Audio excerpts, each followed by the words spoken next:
Well, it's just wrong. It's bullying and it's price gouging, and it's something that we need to fix in this country. And the scary thing is that these companies aren't satisfied with the kind of control that they already have. They're trying to shut out the small independent competitors that they do have. And we have a campaign on our website called Stop the Squeeze, because the cell phone companies, there's 3 of them really that dominate the market, and they're trying to completely wipe out all of their competitors, which means they'll be able to force longer term contracts, they'll be able to charge you more, and they'll have more power to really abuse people the way that you've shown in your example, because that's the story that I hear all the time, that kind of thing, where people they just get like a really big bill that doesn't make any sense, and it's hundreds or thousands of dollars, and then they go to the company and say, hey, this doesn't make sense, and they're like, well, sorry, you got to pay, and there's no recourse, and there's no really options, because there's in most markets 1 or 2 companies, and they're both doing the same thing, and the pricing looks like collusion, and this is bad for our economy. It's bad for just empowering people and access to information, and it really puts us behind a lot of other countries in the world. We pay some of the highest prices and have some of the biggest restrictions on access anywhere in the industrialized world. Yes, I was in contact with France. Yeah. And someone over there told me, it was a few years ago, that she said she pays only $10 that covers the cell phone, long distance, and TV, and also internet, for $10. And there is a competition is going on. Yeah. So you can get any of them. You can pay $20, you can pay $10, or whichever you want it. For example, what company you want to, for example, you want to pay less, you can go to. But she said, I'm paying $20, but the $10 came after me, but it's not a big deal. 20 or 10, it's okay. I don't want to break that. So, but and when you mentioned about the companies that the smaller companies, when they start to work, the larger one, they interfere with them, and they make a threat to them, and they go to that far that they put some trouble to their system. I'm well aware of that. Oh yeah. They make it difficult for them to do the job. Yeah, they're anti-competitive, and they have a stranglehold on the market. And whenever an independent company comes along and wants to deliver better, cheaper service, they do whatever they can.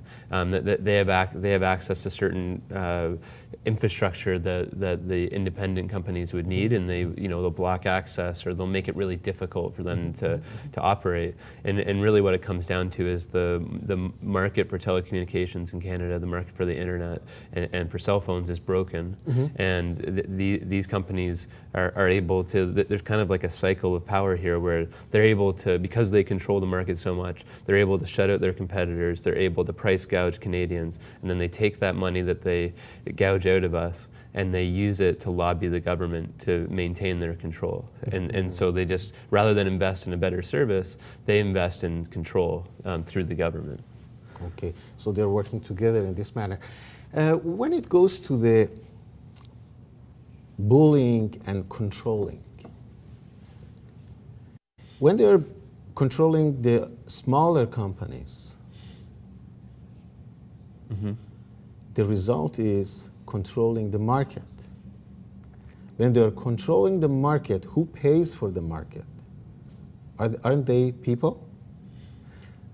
And aren't they controlling people? Well, aren't they bullying people? What does it mean? Oh yeah, they're definitely bullying people. I mean, anyone who's dealt with the customer service of an internet or cell phone company knows how disrespectful and abusive they are, and that's what it comes down to. If they have that kind of dominance and control of the market, and they're able to continue to lobby to control it, then they don't have to respect customers. They don't have to respect people, and so it's this is part of the reason why what we call the pro-internet movement and community Canada has become so vocal and strong is because people are just fed up with this, because they, almost everyone you talk to has a story like the one you mentioned of these companies just being, abusive and disrespectful, and what we try and do is give them a voice Yes. to the government, and to show the government that you have voters here who care, and you will lose support if you don't change this situation. Yes, I had heard many complain about the cell companies, and people are, as you mentioned, they're really fed up. Sometimes they got cell phone with their kids because they are going outside, so they need to have some coverage. They know what's going on, and just to feel more safe for their kids, and they come back. For 1 month, one of them was $650. Mm-hmm. The other one was more than 1,000. Another one was more than $1,500. They said, use it. You have to pay for that. Sorry. Yeah, and the worst part about that is that we know how much these things cost roughly, and it's like they're marking it up like thousands of percentage points. Like sometimes they'll charge Canadians like $5 or $10 per like a gigabyte of data. That costs them about a cent. And so just the ratio and the amount that they're price gouging out of us is so ridiculous that it has people really upset. When you realize that how much they're taking from the pie and not actually investing it, you'd think they would invest it back in good customer service, or that they would give people a break when their bills are astronomical like that, but they don't. They just continue to be disrespectful, which is amazing, I think. So can I understand that you are saying this is disrespecting end users? Yep. Which the end users are paying to them? Exactly. And the organizations, the corporations are growing larger, but by the end users' money, but the result is bullying, abusing the customer, and make a hard time for them, and Exactly. this is a disrespect. Yeah, not That only means they don't know where they are standing. Well, I think that they just don't care, and I mean it's amazing how much money they have, because they actually, like, for example, Bell and Rogers, the two of these companies, are about to buy the Maple Leafs.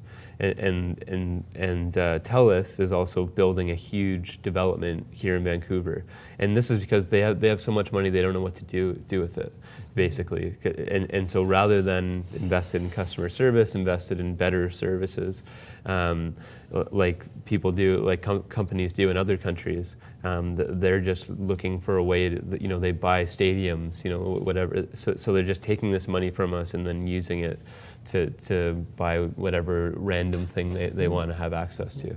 So the result becomes the end users become suppressed, become depressed, because whatever they make, they have to give it away by the control and being bullied, and there is no protection on the end users. The companies, the corporations, that by the people's money, the end users' money, they hire lawyers to wrap up the customer and squeeze them, juice them as much as, or milk them, I don't know how do you call it. In Farsi we say juicing, in Persian, in Canadian they say milking them. Milking them, and make them poor and abuse them, and they don't mind.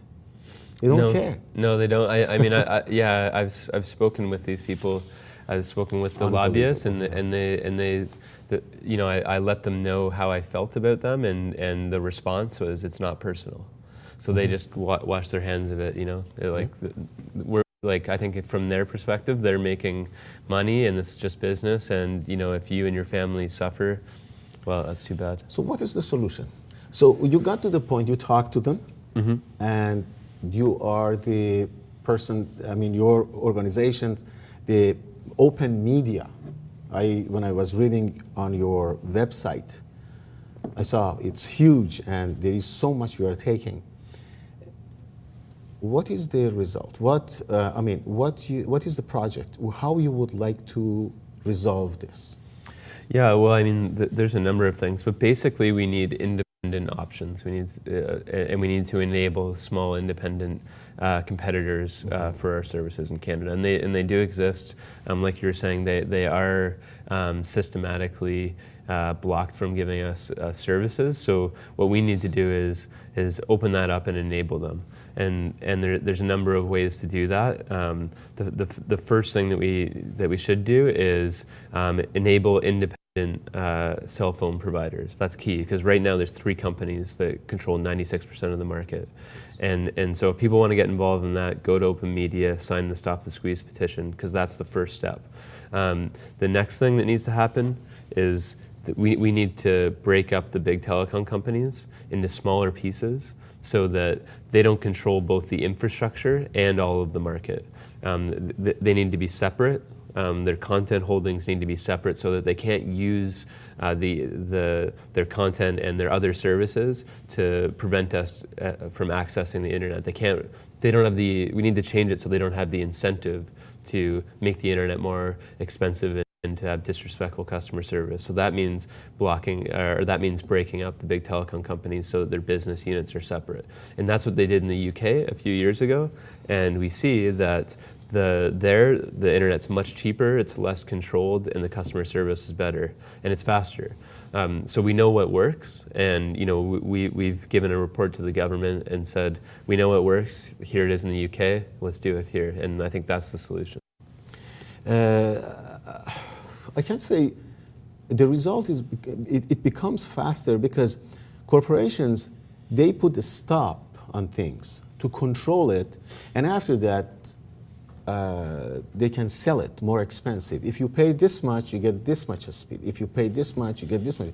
I mean, the speed is a speed, but they put some stop to make it smaller, shorter, or lower, and they can charge you, and they put the pressure on you the way you have no choice. You have to pay the maximum to be able to stay in the communication. There is something about the mandate of open media. I was reading about one of them was like educating people, and some other things you would like to mention, because we are getting to the end of the show. I would like to hear that. Sure. One thing that's really important is it's what's called net neutrality. So this is it's a rule that states that when you go to look at the internet, you should be able to access anything that you want. Yes. And the problem is that the big content and telecom companies want to restrict access. They want to control it, because they want to be able to push their own content and block content of competing services. So this show might have a website, and they don't want people to look at that. They want people to look at their own content and services. Bell Canada owns CTV, so they want you to watch CTV online. Yes. And so it's really important that we force them not to do that, and that we make sure that the government knows that that's something that's important to us, and that's a key issue. We have one more minute to go. Okay. And I would like to ask you this question. I really want to talk about this, but we don't have much time. Yeah.